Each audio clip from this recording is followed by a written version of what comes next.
Good morning. Welcome to Inquisition Update. My name's Tom Press, and I'll be your host for the next hour. You're listening to FirstAmendmentRadio.net. Thanks for tuning in, everybody. I'm sure my listeners are anxious to return to our discussion of the book Footprints of the Jesuits by R.W. Thompson.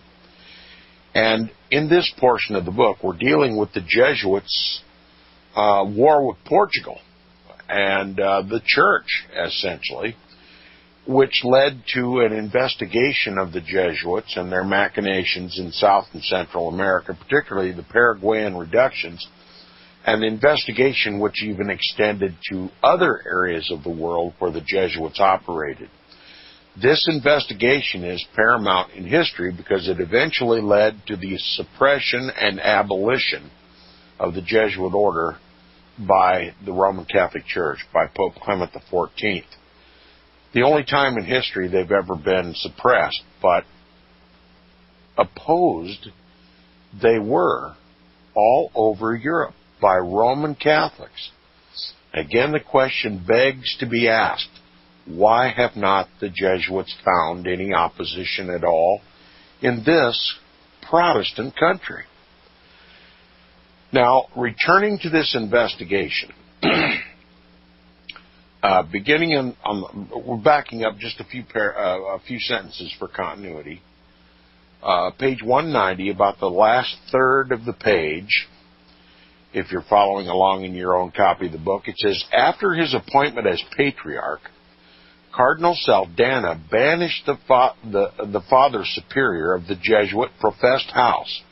In other words, he kicked out the Father Superior in the Jesuit house, in the Jesuit institution. One would probably refer to this as a novitiate, okay, or the what's the word I want to use? Oh, for heaven's sakes, I'm having trouble coming up with the word. The Jesuit superior of the diocese, or rather the province, the Jesuit province. In each province there is a house assigned to the Jesuits, and it is headed by the Father Superior. And Cardinal Saldana banished this Father Superior from the Jesuit house. This is the most authoritative Jesuit in this region, okay? So he lopped off the head of the snake, basically. Now, after his appointment as patriarch, Cardinal Saldana banished the Father Superior of the Jesuit professed house and caused such measures to be taken as resulted in the arrest of 2 Jesuits in Brazil who were sent to Portugal and imprisoned. Now remember, Portugal is a church state. It's a Roman Catholic state. Church and state are united. And this prelate from the Roman Catholic Church had the power to arrest and to imprison these Jesuits. This is typical in a nation where the church and state are united. The church is the law. Okay? Now, he appointed the Bishop of Para in Brazil as the ecclesiastical delegate to act in his name in South America. It would be impracticable to trace here all the events which followed, nor is it necessary, inasmuch as it is of more importance to know the result than the series of the details that led to them. The first important result that occurred in South America under the ecclesiastical administration of the Bishop of Para was the issuance by him of a decree whereby, quote, he suspended all Jesuits in his diocese from the functions of the confessional and of the pulpit, unquote. So he stripped them of their information gathering. Remember, the first thing they did was cut off, block all communication between the Jesuits and the king of Portugal. This was key in destroying the power of the Jesuits. stop them from being able to twist the mind of the king and use the king for their own benefit. And now they are being stripped of their power to hear confessions. Now, everybody knows that knows anything about the Jesuit order. They seek to be the confessors of the most powerful people. That's how they gather the most powerful information, which they use for their own benefit. So, again, there is a strategy with this Bishop of Para to cut off all the vital necessities that the Jesuits need to be Jesuits. And, he says, he then continued to investigate the conduct of the Jesuits and found that the ecclesiastics, that is the priesthood, were divided with reference to them, some accusing and others defending them. Now, this is easily explained because the Jesuits are a monastic order, signed into existence by Pope Paul III.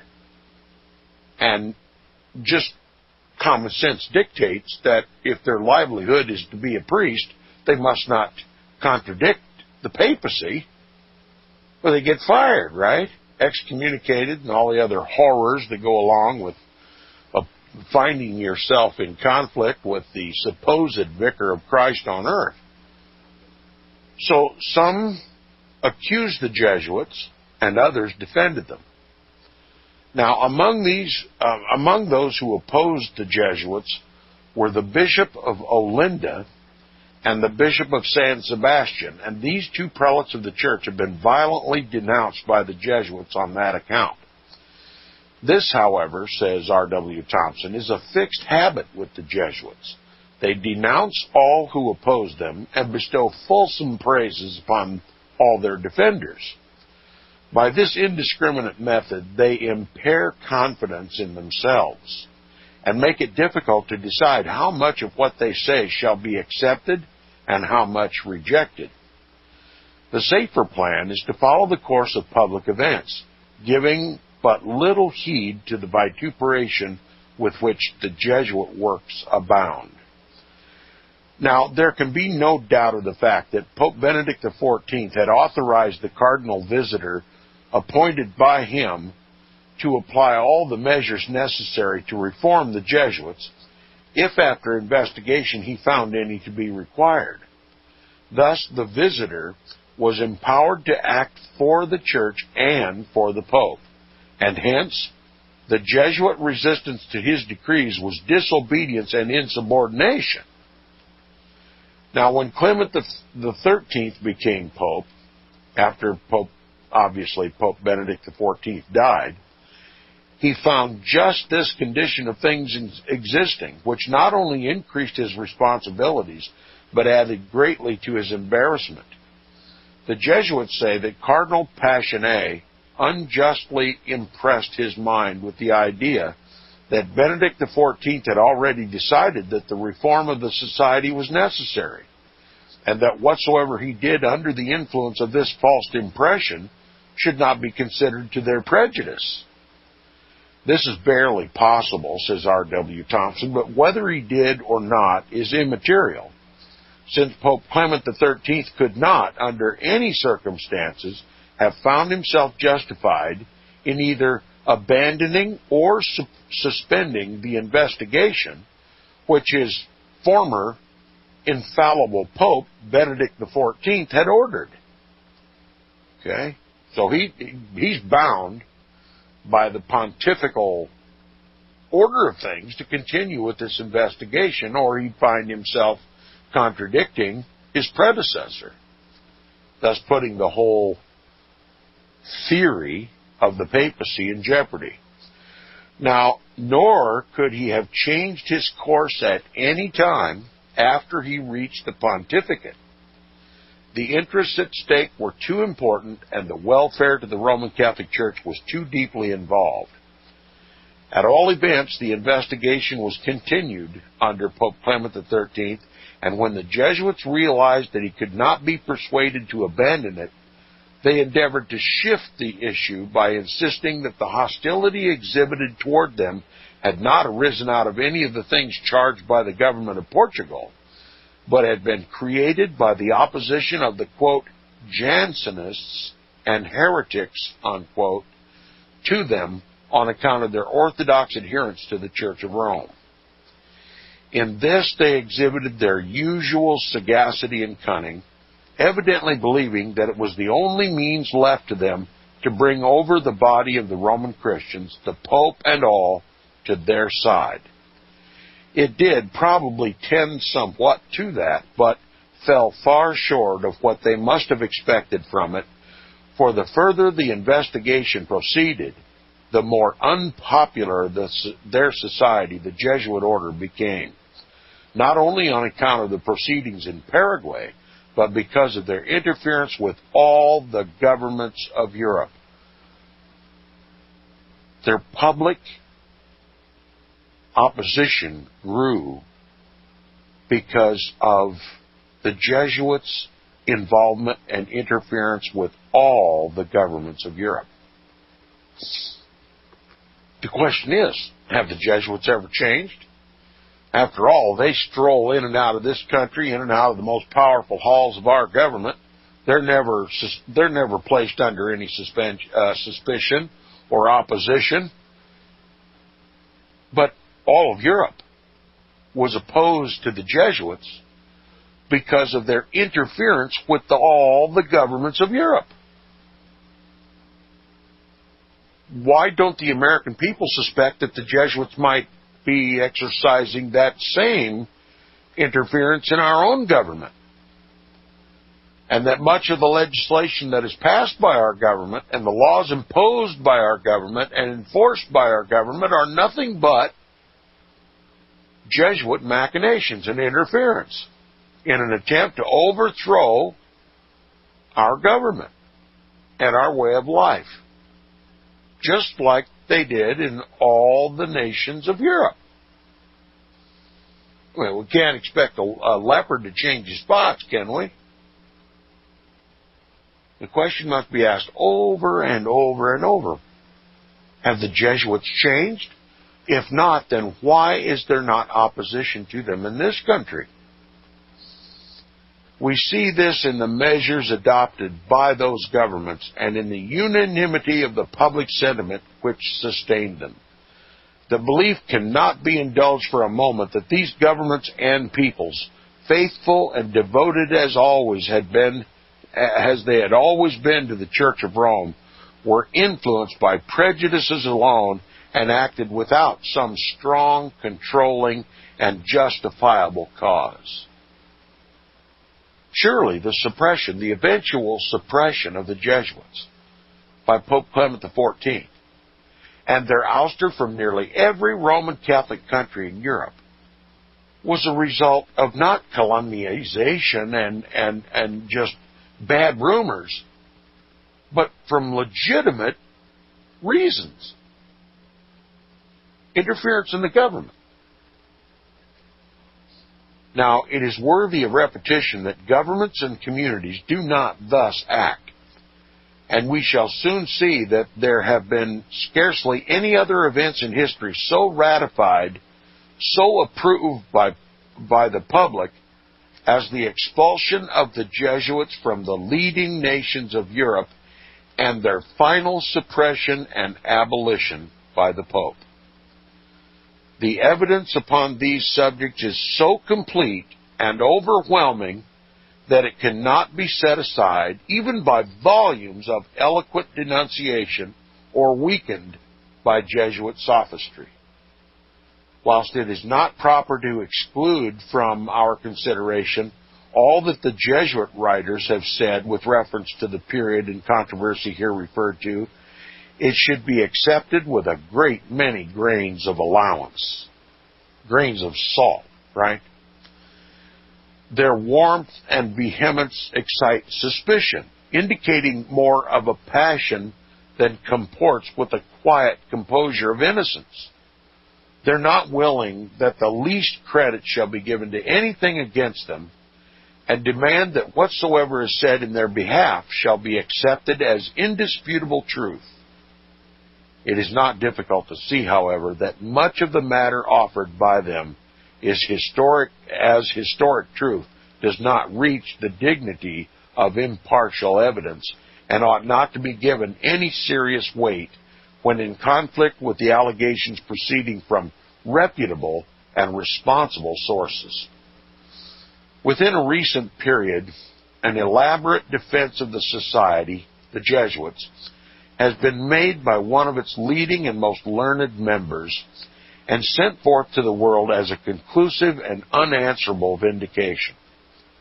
It is contained in the volume so frequently referred to in this chapter and alleged to be mainly founded upon what, quote, writers of the society, unquote, have said. He supports this defense of this method of making history by introducing the statements of anonymous authors, which bear upon their face presumptive evidence that they were manufactured for this purpose by interested parties. He does not, of course, rely exclusively upon them, but with true Jesuit ingenuity has so interwoven these irresponsible statements with less suspicious authorities as to give coloring and credibility to the whole. He says, quote, the details have been filled chiefly in from 3 well-known contemporary works, the names of the authors of which have not reached us, unquote. Here, those are the anonymous works, okay? He's making reference to anonymous works, anonymous authors. And he says such a course indicates that partisan rather than impartial chronicler of events, such a course indicates the partisan rather than the impartial chronicler of events and an absence of the candor with which so important a decision should be conducted. Anonymous statements should not be entirely discredited, however, because they may be true. But in searching after the truth of history, they should avail nothing unless consistent with the general course of events, and then only because of that consistency. One illustration must serve. It is argued that Pope Benedict XIV sympathized with the Jesuits and was favorable to them at the time he appointed Saldanha as visitor with authority to investigate and reform the order, and yet this same Pope was constrained by their persistent disobedience to declare them, quote, contumacious, crafty, and reprobate men, unquote. Okay, the Jesuits say that Pope Clement XIV was favorable to them, sympathetic to their cause, but history clearly records that the Pope called them contumacious, crafty, and reprobate men, these Jesuits. Now, one reason why the papal authorities found so much difficulty in prosecuting the investigation of Jesuit affairs was the impenetrable mystery which hung over the conduct of the society for more than 200 years. It is a secret society. Their constitution, at least up until this point, was not known. It was known to exist, but the contents of it were not known. And the Jesuits, by their very nature, are clandestine manipulators and infiltrators. And their operations are kept strictly to themselves. They communicate with no one but to the Jesuit general. They don't even answer to the Pope. They don't have to answer to the prelates of the church. They are autonomous, as it were. That makes them a secret society, the chiefest of all secret societies. Now, by means of this secrecy and the concealment of the principles of their constitution,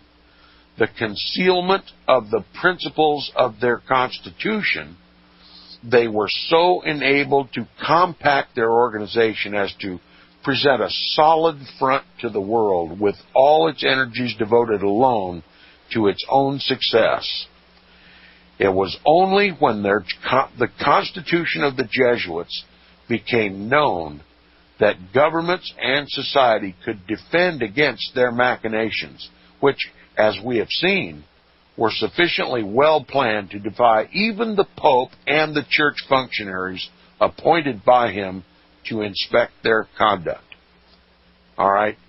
For the first time, our readers are given the imperative that to fully understand the Jesuits, you must comprehend their constitution. All right? There was plenty of odium against the Jesuits, but they were still mysterious because their constitution was not known. Now, there arose an occasion where this constitution was exposed to the world, and this is what led ultimately to their suppression and abolition by the Pope.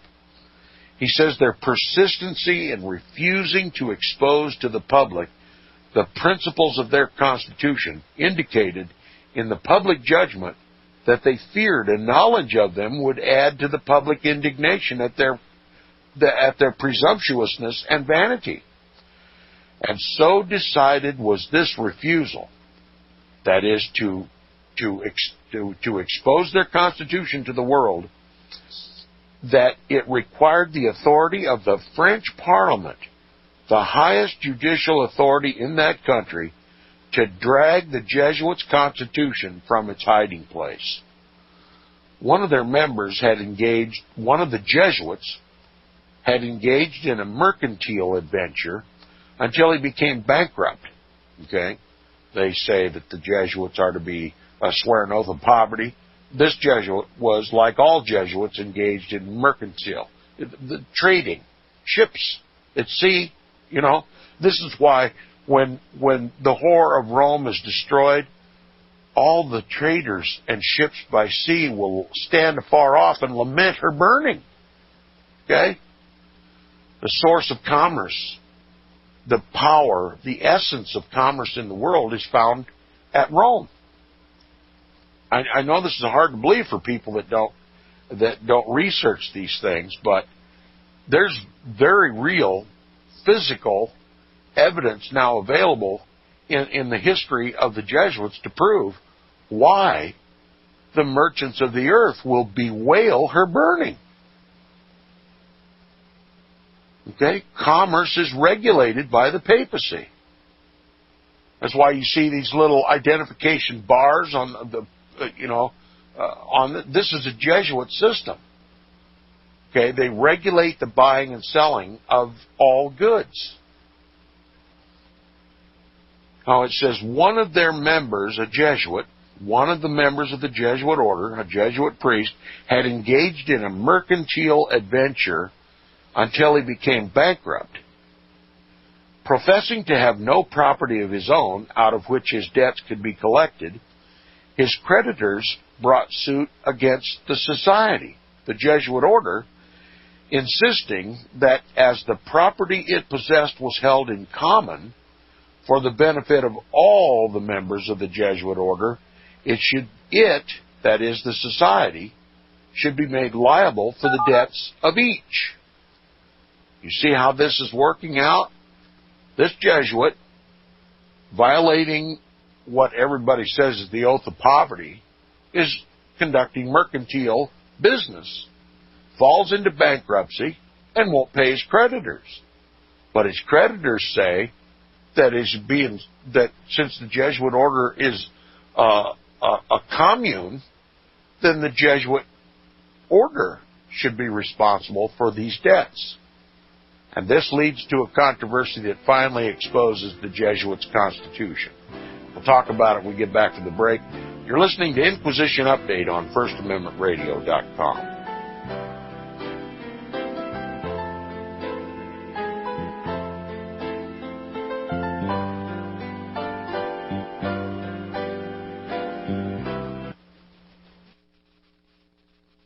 You're listening to FirstAmendmentRadio.com worldwide. Freedom is never free. We need your support today at FirstAmendmentRadio.com. I know you all want answers, and believe me, so do I, and I'll do my best to get them. Have you seen the Left Behind movies? Have you read the Left Behind fictional book series? Not everyone believes Left Behind is true prophecy. Some may even regard as conspiratorial the mainstream re-release of the Left Behind movie with actor Nicolas Cage portraying the main character as an attempt to further reinforce in the minds of all this perception of false prophecy in order to condition the masses for the play about to begin.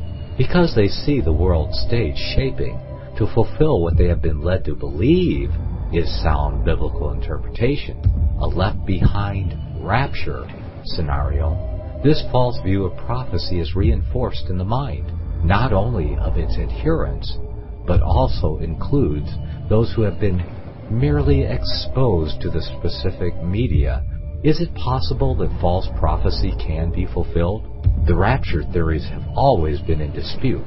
Pre-trib, mid-trib, and post-trib disputes have risen up in exclusively evangelical circles of recent history, so that when true believers don't suddenly disappear, this element will easily go by the wayside when all see a new Jewish temple begin to be built. Will this be part of the great delusion that will come upon the whole earth? It seems that this great prophetic delusion has already overcome practically the entire American evangelical and Christian world. Get the book, The Rapture Will Be Canceled. To learn more, visit crosstheborder.org. That's CROSS, crosstheborder.org. Record budget deficits, bankruptcies galore, and the U.S. dollar is at an all-time low. With today's gloomy economic outlook, safe investments are often hard to find. For over a decade, Melody Cedarstrom at Discount Gold and Silver Trading Company has been helping people secure their future by investing in the precious metals. Melody has the honesty, integrity, and experience that is often lacking in the precious metals business. Let her put it to work for you. Call Discount Gold and Silver Trading at 800-375-4188. That's 800-375-4188.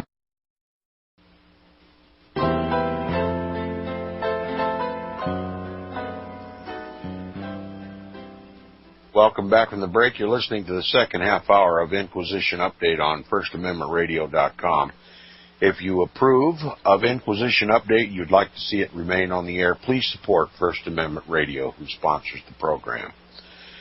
Now, we're discussing one of the greater embarrassments of the Jesuit order, and the very means by which their constitution was finally revealed to the world, and inflamed the odium that already existed against the Jesuits in all of Europe, and eventually led to their suppression and abolition by Pope Clement XIV. He says, one of the members of the Jesuits had engaged in a mercantile adventure until he became bankrupt. Professing to have no property of his own out of which his debts could be collected, his creditors brought suit against the Jesuit order, insisting that as the property it possessed was held in common for the benefit of all its members, the Jesuit order, should be made liable for the debts of each. So this Jesuit went bankrupt, wouldn't pay his bills, and so his creditors got together and said, well, we'll sue the Jesuit order, because they hold everything in common. And since this Jesuit can't own property and can't be sued, we'll sue the Jesuit order to get compensation for these outstanding bills. Now, this was obviously resisted by the Society of Jesus, the Jesuit order, and the Parliament, in order to reach a correct decision, compelled the surrender of the Constitution. Now, one other account of this that I read indicates that this Jesuit said, well, the Constitution under which I am a member of the Jesuit order, their Constitution forbids me to own personal property. Now, this very act of mentioning the Constitution of the Jesuits placed that Constitution under the power of Parliament to subpoena. This Jesuit inadvertently brought the Constitution under the rules of evidence. And Parliament acted. And of course, you must understand it by now, there were people working in the background all over trying to get a justifiable reason to expose this Constitution of the Jesuits. And the French Parliament found a way to do it. This Jesuit brought into evidence the Constitution, and so the court says, well, let's just have a look at this Constitution. And so they subpoenaed the thing. And now he continues, he says, it was then decided that the defense set up could not be maintained, whereupon judgment was rendered against the society, the Jesuit order, and the debt was paid. Now, after this time, when the principles of the Constitution became known, obviously, the Jesuits had to surrender the Constitution. It had to be entered as evidence into this court, and by that very act, it became public information.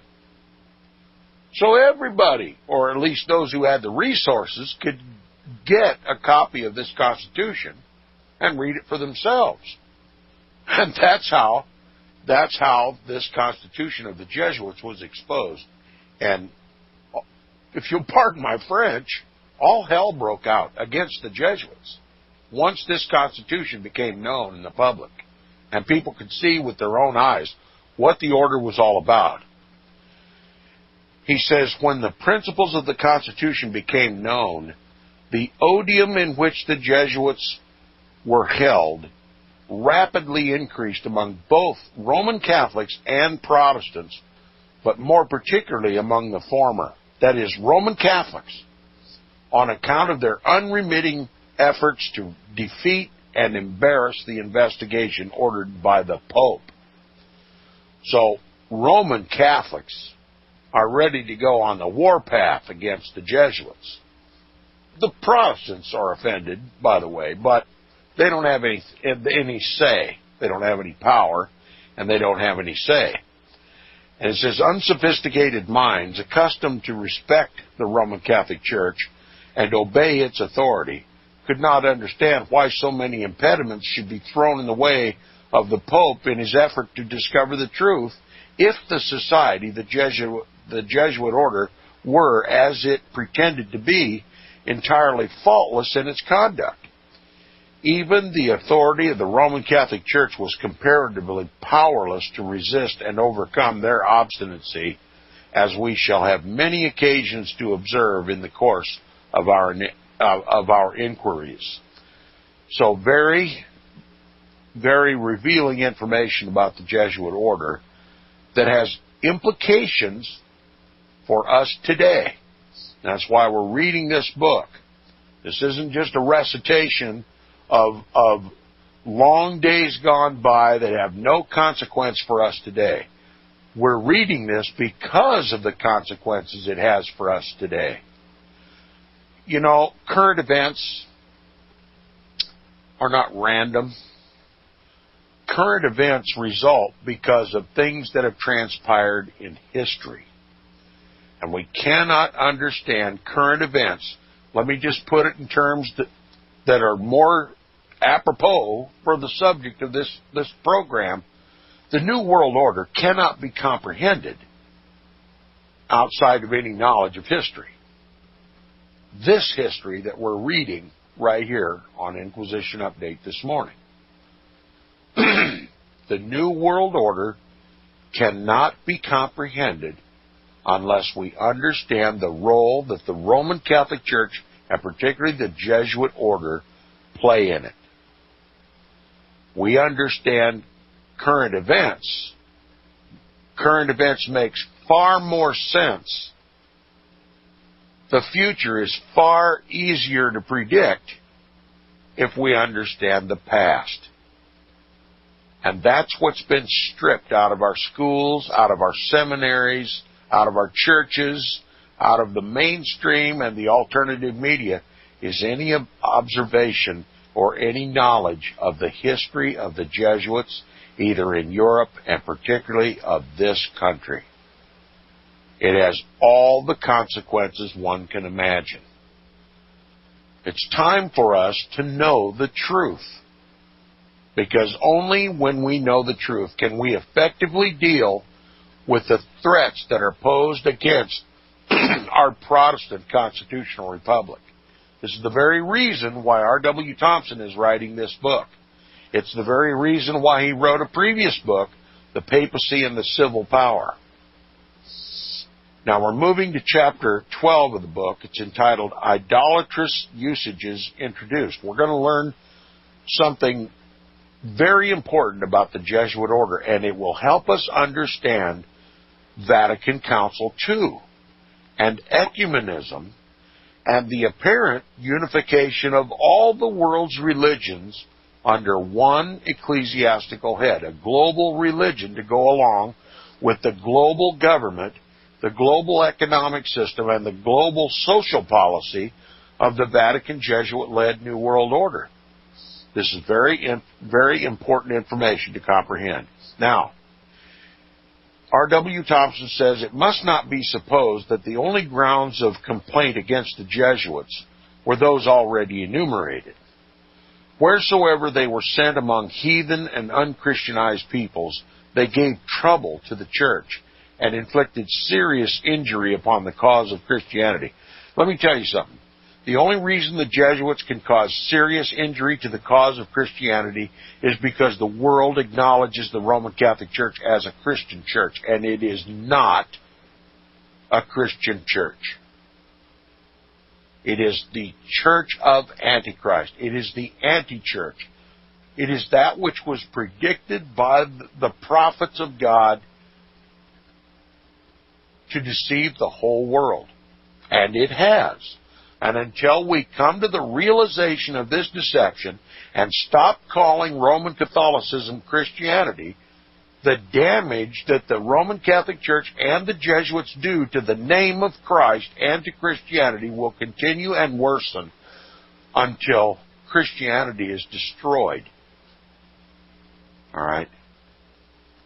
The world's image of Christianity, the odium that is associated with Christianity, the reason people reject Christianity is because of the example of the Antichrist church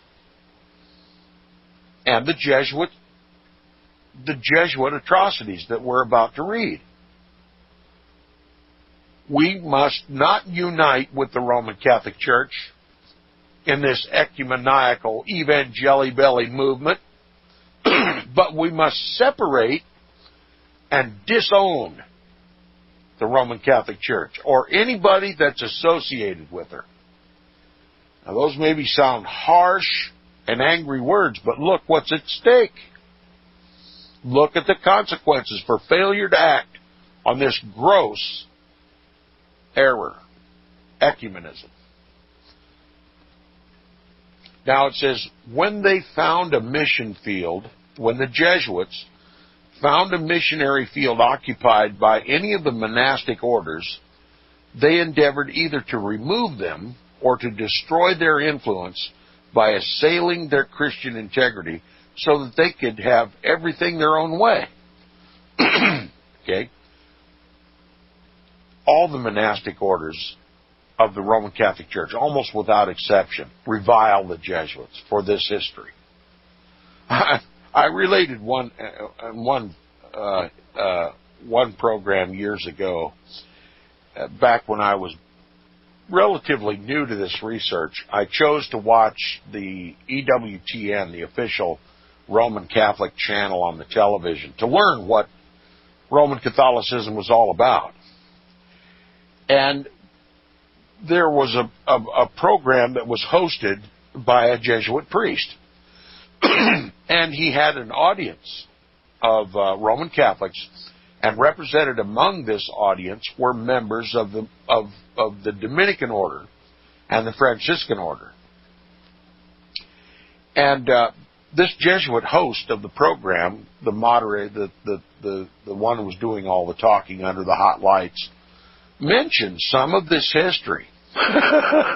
For what purpose, I don't know. But he mentioned some of the contentions that existed between the Jesuits and some of the other monastic orders. And about that time, the camera poignantly swung over toward a Dominican monk sitting in the front row. And you should have seen the scowl on that man's face. I mean, if looks could kill, that Jesuit would have been dead. There is a great contention among the monastic orders of the Roman Catholic Church against the Jesuit order. The Jesuit order viewed all the monastic orders as, well, reprobate. And as we talked about earlier in the book, the Jesuits set out to whip them all back into shape. Okay? And they resisted them everywhere they went. They were competition for their religious territories, these mission fields and all. And this is exactly what R.W. Thompson is talking about here. He said when they found a missionary field occupied already by one of the monastic orders, they endeavored either to remove them or to destroy their influence by assailing their Christian integrity so that they could have everything their own way. In other words, the Jesuits won't take any competition from anybody. Now, he says they accustomed themselves to obtain their ends by whatever means they found necessary, considering the latter, the ends, as justification for the former. The means, right? The end justifies the means.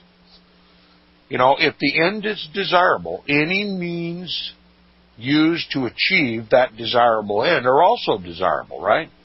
Even if it involves genocide, nuclear holocaust, or any other thing, if the Jesuits want a new world order and they believe that's God's will, they may conduct any sin to achieve that end. Now, the gravest nuclear threat to this world is the Jesuit order. And we're getting so close to the culmination, the global pronunciation of this global government by the papacy, that the Jesuits simply are not going to let it slip out of their hands. And I don't doubt for a moment that the Jesuits would use whatever means available to accomplish the final establishment of what they have longed for ever since their creation.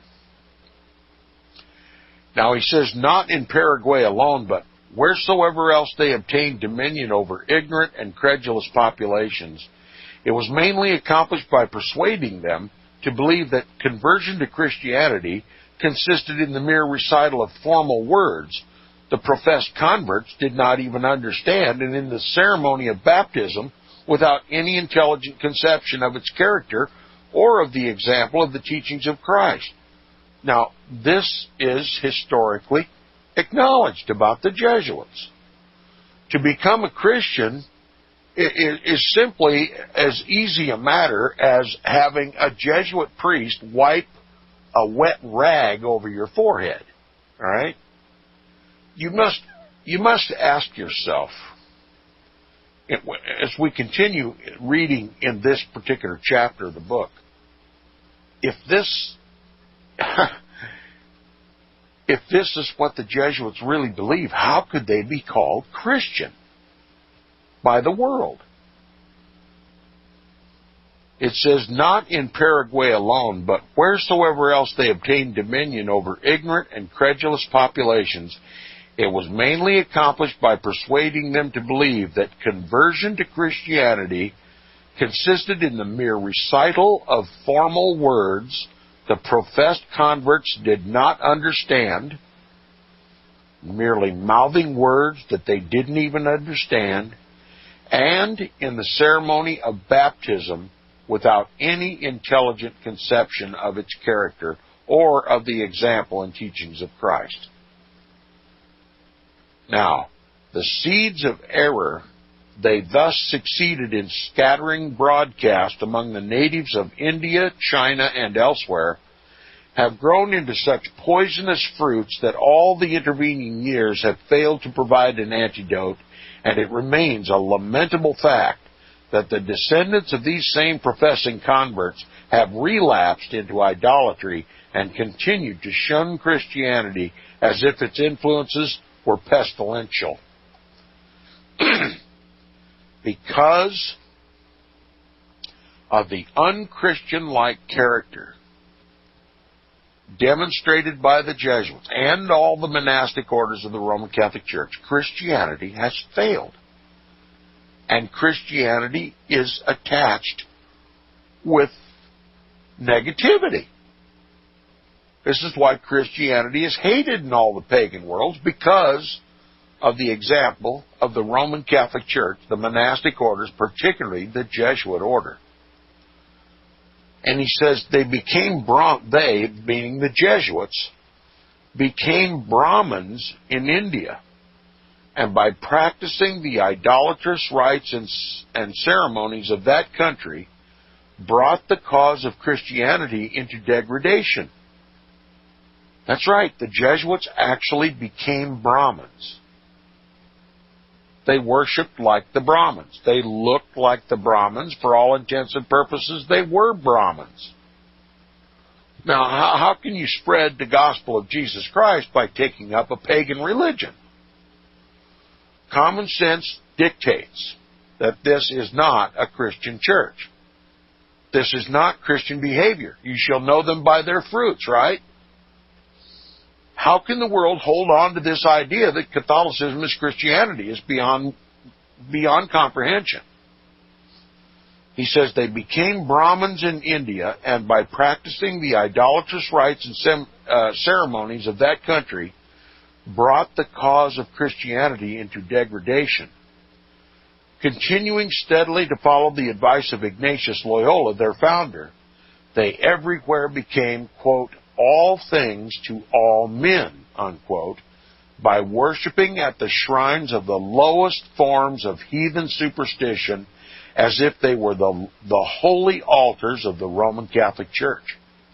And when rebuked for this by the highest authorities of the Roman Catholic Church, they justified themselves upon the ground that any form of vice, deception, and immorality became legitimated by Christianity when practiced in its name. Okay? Black becomes white if it's in the name of Christianity, right? Sin becomes virtue if the sin is practiced for the benefit of quote-unquote Christianity, which means Roman Catholicism, or more particularly, Jesuitism. Now, how can any heathen nation respect that? And this is exactly why Roman Catholicism has destroyed the name of Christianity in the world. This is why it's virtually impossible these days to convert a Jew to Christianity, because the only Christianity they know of is what came out of the Roman Catholic Church. Persecution, bloodshed, anti-Semitism, holocausts, you name it, all attributed to the Roman Catholic Church. Why would any thinking Jew have anything to do with Christianity if its only knowledge of Christianity is the Roman Catholic Church? You're beginning to understand why Paul wept. He saw all these things happening. He saw all these things coming to pass. And he said, in China, the Jesuits engaged with the natives in worshiping Confucius instead of Christ, and made offerings upon his altar without the slightest twinge of conscience.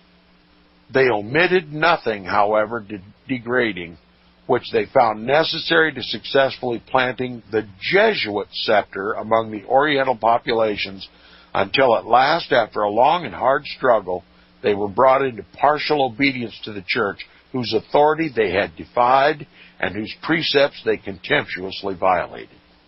All things to all men. The end justifies the means. And trust me, this author even alluded right here that the cause that they seek to advance is the Jesuit cause.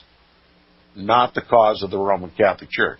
And isn't it interesting that these Jesuits were seen as idolatrous for having practiced Confucianism and Hinduism and all these other pagan religions, and the Roman Catholic Church is still called Christian?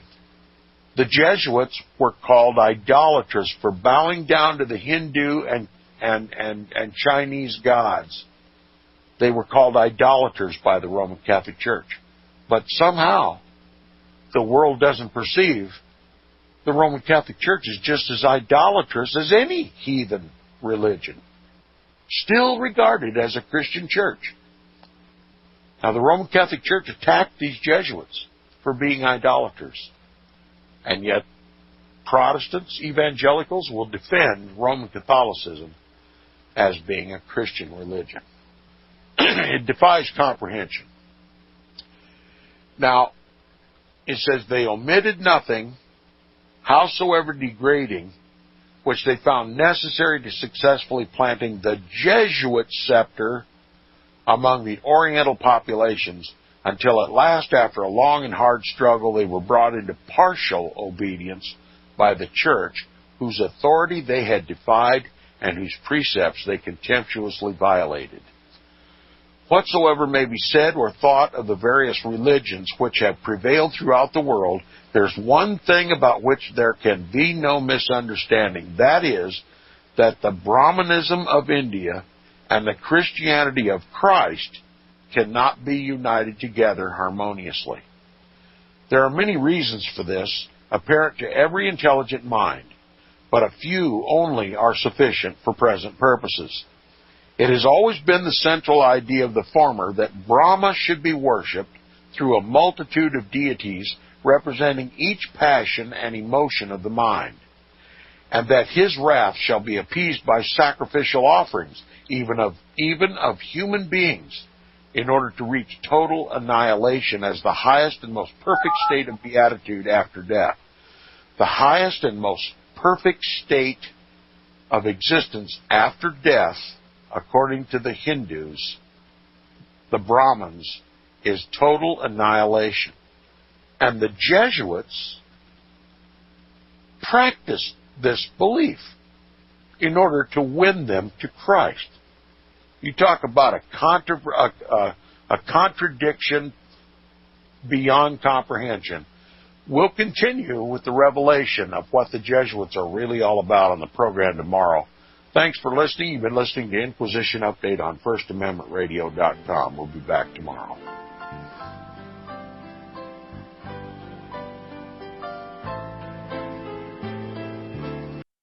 Visit crosstheborder.org, C-R-O-S-S, crosstheborder.org, to get your print, EPUB, or PDF version of the book, The Rapture Will Be Canceled. That's crosstheborder.org. I know you all want answers, and believe me, so do I, and I'll do my best to get them. Despite Nicolas Cage's promise to do his best to get left behind rapture answers for us, don't hold your breath. Not everyone believes Left Behind is true prophecy. Some may even regard as conspiratorial the mainstream re-release of the Left Behind movie, with actor Nicolas Cage portraying the main character, as an attempt to further reinforce in the minds of all this perception of false prophecy, in order to condition the masses for the play about to begin. If you want true Bible prophecy answers, get the book, The Rapture Will Be Canceled. The author exposes the Latin rapture origin, the 7-year tribulation deception, true Bible revelation of Daniel's 70 weeks, the abomination of desolation, the restrainer, America in the Revelation, the image of the beast and the mark of the beast, and the truth about God's chosen people, and so much more about Bible prophecy. This book will shatter the Left Behind paradigm of future events. Get the book, The Rapture Will Be Canceled. Visit crosstheborder.org, C-R-O-S-S, crosstheborder.org, to get your print, EPUB, or PDF version of the book, the rapture will be canceled. That's crosstheborder.org.